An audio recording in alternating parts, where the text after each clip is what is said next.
बातमी नांदेडमधून आहे। नांदेडमध्ये बचाव कार्यासाठी सैन्य दलाची मदत घेतली जाते। बचावाच्या धडक कार्यामुळे कमी मनुष्यहानी, मुखेड येथे पूरस्थिती आटोक्यात आल्याचं कळतंय। लेंडी धरणाच्या पाणी पातळीत वाढ झालेली आहे, त्यामुळे मोठ्या प्रमाणात नागरिक पाण्यात अडकले होते। नदी काठवरील गावांमध्ये पाणी शिरलं होतं, पडझड झाली होती। 3 नागरिकांचा नांदेडमध्ये पावसामुळे बळी गेलेला आहे।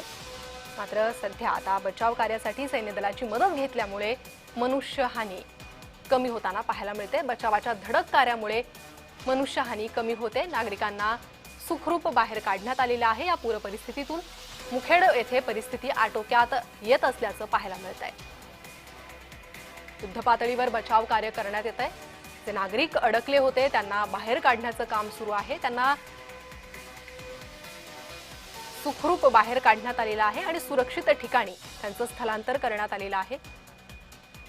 नांदेडमधल्या परिस्थितीवर मुख्यमंत्री नजर ठेवून आहे। मुख्यमंत्र्यांकडून प्रशासनाला वारंवार सूचना करण्यात येत आहे आणि तात्काळ मदत हवी तिथे पोहोचवावी अशाही सूचना करण्यात आलेल्या आहेत। मुखेड येथे परिस्थिती सध्या नियंत्रणात आल्याचं कळतंय। लेंडी धरणाच्या पाणी पातळीत वाढ झाली, त्यामुळे नदीकाठच्या गावांना सतर्कतेचा इशारा देण्यात आला होता। मात्र पावसाचं प्रमाण एवढं होतं की नदीकाठवरील गावात पाणी शिरलं, पूर परिस्थिती निर्माण झाली, नागरिकांच्या जीविताला धोका निर्माण झाला। आणि याच परिस्थिती संदर्भात अधिक माहिती देण्यासाठी आमचे प्रतिनिधी प्रवीण खंदारे हे आपल्यासोबत जोडले गेले आहे। प्रवीण, सध्या काय परिस्थिती आहे नांदेडमधली? नांदेडमध्ये अत्यंत भयावह रूप पावसाचं पाहायला मिळालंय।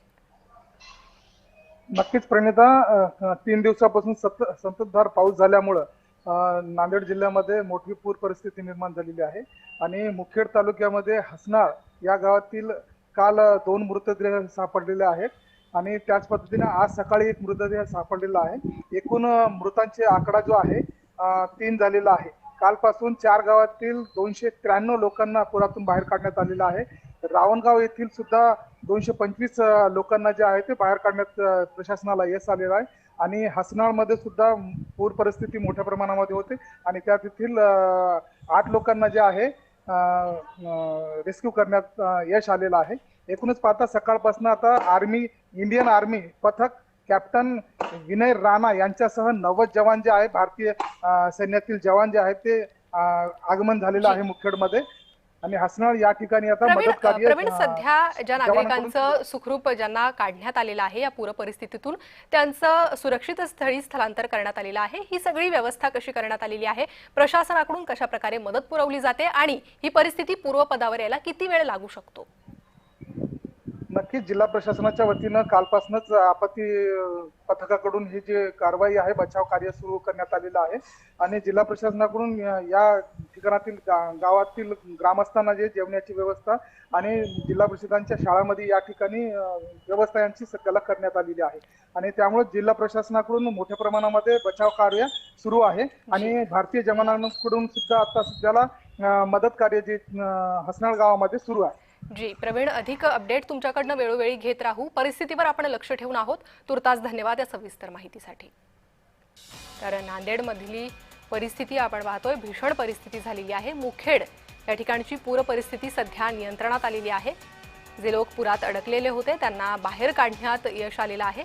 बचाव कार्यासाठी सैन्य दलाची मदत घेण्यात येते। परिस्थिती एवढी भयावह होती की सैन्य दलाला पाचारण करावं लागले। त्या दिशेनेच आता प्रयत्न सुरू आहे। सैन्य दलाकडून अनेक नागरिकांचं बचाव करण्यात आलेला आहे, त्यामुळे परिस्थिती नियंत्रणात येताना पाहायला मिळते।